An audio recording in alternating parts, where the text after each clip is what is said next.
Hi, Jen here from Jen Michelle Coaching, and today I want to talk about becoming a surrendered woman.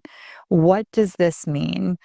And I'm going to share some of my personal story in this, as well as just an invitation for you to just deepen in your definition and your practice of what it means to be a surrendered woman. For me, as someone that used to be more controlling, who, needed things just so and actually really needed it her way and in her time frame. And this included love, right? Like I needed my husband to love me my way versus seeing all of the ways in which he was loving me his way.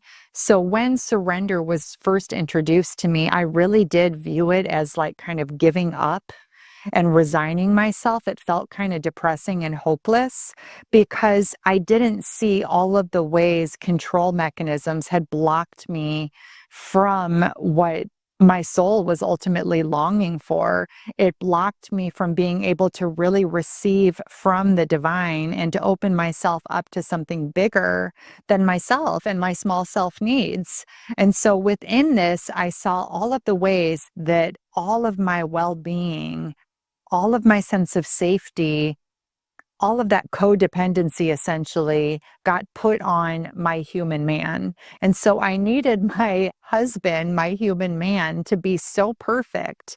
He could not hold uncertainty. He couldn't not know the way.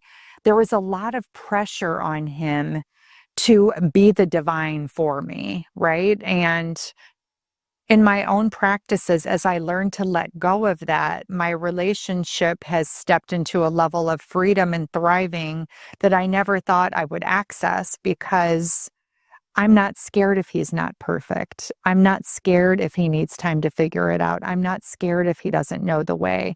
I don't project all of that on him anymore. And instead, there's been this bigger invitation to love him in more of that pure definition because I don't need him to be all the things for me. And so when we open up to that, we realize that surrender is anything but a passive resignation, but it's actually an active thing that we turn to push up against limitations, limiting beliefs, and just all these small self survival stories that have run us in our lives unconsciously. Surrender also invites us to return to our body and return to our feelings because we all hold trauma, whether it's micro or major or just belief systems that no longer serve us, right? And when we're children, if something goes wrong, we have to make it our fault. So the way we process something that we've gone through in life from a child like mine is going to be very different from where we stand today because in order for a child to feel safe with that person maybe being their caregiver or the one who has some responsibility over them, they have to make it their fault. And they don't have critical thinking yet. So they have to find a way to feel safe with that person. And as a result, they start to carry things that they don't need to be carrying. And we take this into adulthood and we still relate to ourselves as if everything that happened was all our fault. And this dims our light and this blocks trust and receptivity on such a deep level because we haven't released the maladaptive coping mechanisms that we used as children to survive. And so we relate to the world in this limited way, or we're bracing ourselves, or we're seeking what's familiar because we've associated familiarity with love when we're being asked to like actually surrender that and redefine what love means and open ourselves up to a more expansive definition and rematrix and heal these parts of self that seek what's familiar and unhealthy and open up to what's unfamiliar but deeply fulfilling, healthy, and aligned for us. Number 3, this requires us to release control and deepen in our faith of what we can't see yet.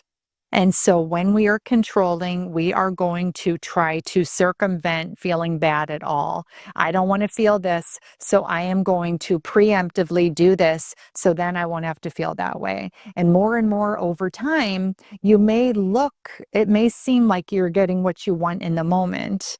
And this happens a lot in relationships where it's like, okay, I'm getting what I want, but over time, you see that you're the CEO of the household. He's in an ancillary role. You're doing all the heavy lifting. Resentment is building. Your life does not look or feel the way that you thought it would or the way that you really envisioned for yourself. And so you see that those control mechanisms have limited you and led you into a dead end.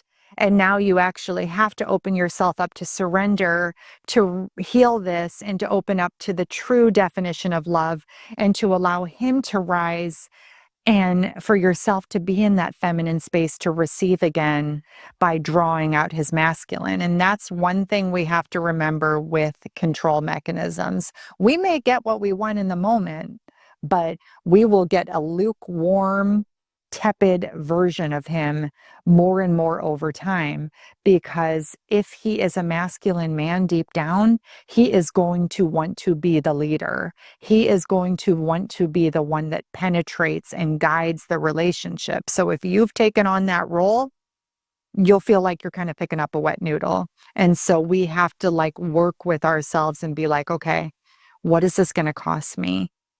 Can I choose to surrender versus control it?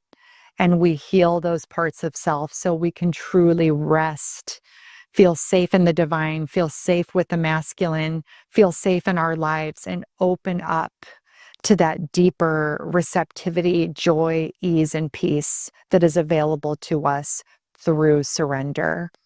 I would love to hear how this video supports you in any areas where you've been struggling to let go, or you've just, felt scared to just loosen that grip or stop clenching. I am opening up enrollment for my membership, The Surrendered Woman. This will be open briefly, and you can add yourself to the wait list below to apply. This way, if you are on the wait list, you will be able to lock in my current pricing as opposed to the new pricing that will come with the live enrollment. This is a group, a community of women that I've had for the last 4 years, where we dive deep into the topics of love, surrender, abundance, life. And we have 2 calls a month. We also have a Monday through Friday active Facebook group where I do videos, I answer questions, we dive into all things that are just alive in your hearts. And we have guest speakers and a library of videos and practices to support you in your return to self. I would love for you to check out the link below to learn more and to sign up on the wait list. And I look forward to seeing you all next week. Much love.